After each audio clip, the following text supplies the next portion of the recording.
Today, you're connected more than ever. Your friends, your family, your life. Having a partner that understands banking is what you do on your time, anywhere you like. It's about being connected. Renaissance Bank, understanding you.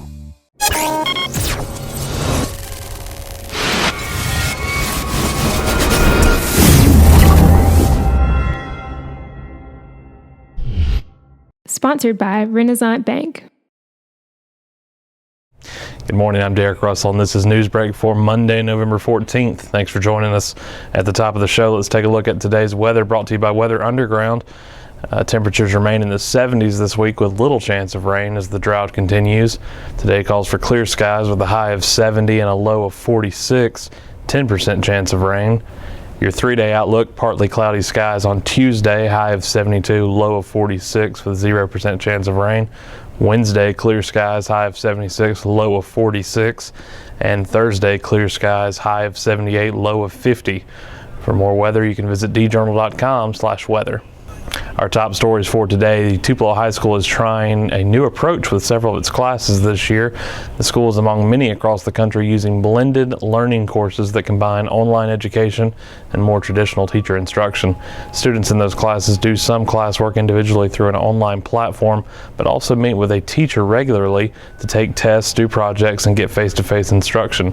Tupelo High offers 6 blended learning classes this year. Superintendent Gerald Loden said he believes offering blended learning classes at THS will make the school more viable for ambitious students. That's because students' schedule often get bogged down in lower level or required courses, leaving them little time to take more dual enrollment or advanced placement courses. But knocking out required courses like health and art appreciation online creates more time for advanced classes that can provide college credits. Few school districts in Mississippi are trying blended learning courses, although the Corinth School District also introduced them in 2014. Republican Mississippi Governor Phil Bryant is still not enamored with the electoral system used to select presidents, even though it helped his candidate win the White House. The Electoral College is ensuring Republican Donald Trump will be the next president, even though it appears Democrat Hillary Clinton will end up winning the popular vote. The president is elected by garnering a majority of the Electoral College votes. Each state has the number of electoral votes equal to their 2 U.S. senators and members of the U.S. House. The number of U.S. House members a state has is determined by its population. In most cases, a candidate who wins the state receives all of the state's electors. In Nebraska and Maine, however, electoral votes go to the candidate that wins each House district. The candidate that wins the entire state gets the 2 additional electors.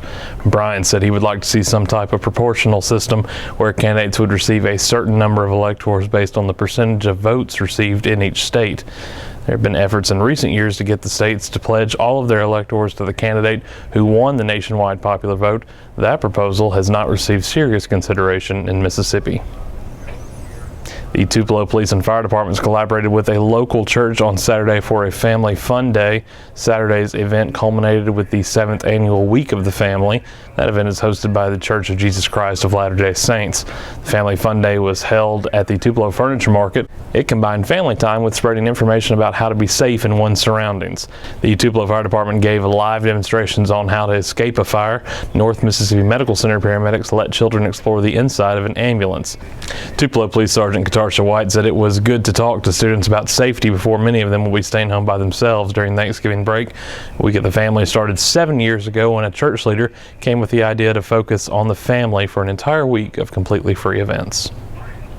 In sports, it was a strong debut for Ole Miss true freshman quarterback Shea Patterson on Saturday. Patterson made his college football debut and led the Rebels to a 29-28 road win at 10th-ranked Texas A&M. Patterson started for the injured Chad Kelly and threw for 338 yards with 2 touchdowns and 1 interception. Ole Miss trailed early but scored 10 points in the final 5 minutes and 17 seconds to win their 2nd straight game. The Rebels visit Vanderbilt on Saturday. Meanwhile, Mississippi State lost to Alabama 51-3. Alabama freshman quarterback Jalen Hurts accounted for 447 yards and 5 touchdowns to lead the top-ranked Crimson Tide. Alabama clinched the SEC Western Division with the win, and Auburn's loss to Georgia later in the day. Mississippi State closes its home slate on Saturday against Arkansas.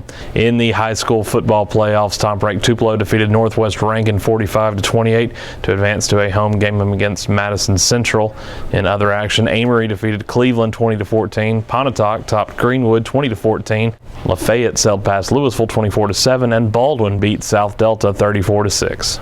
That does it for Newsbreak on this Monday. Don't forget that this show is one of the many online offerings courtesy of the Daily Journal that gets you news off the page and on the go.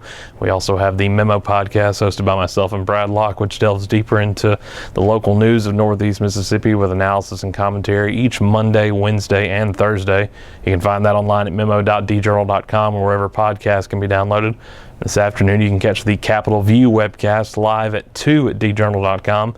That's where Daily Journal Capitol Bureau Chief Bobby Harrison will talk with Brad Locke about what's taking place in state politics. Each story discussed today on Newsbreak can be found in your Daily Journal or online at djournal.com, where you can find a new episode of Newsbreak each weekday at 7 a.m. Thanks for joining us. I'm Derek Russell.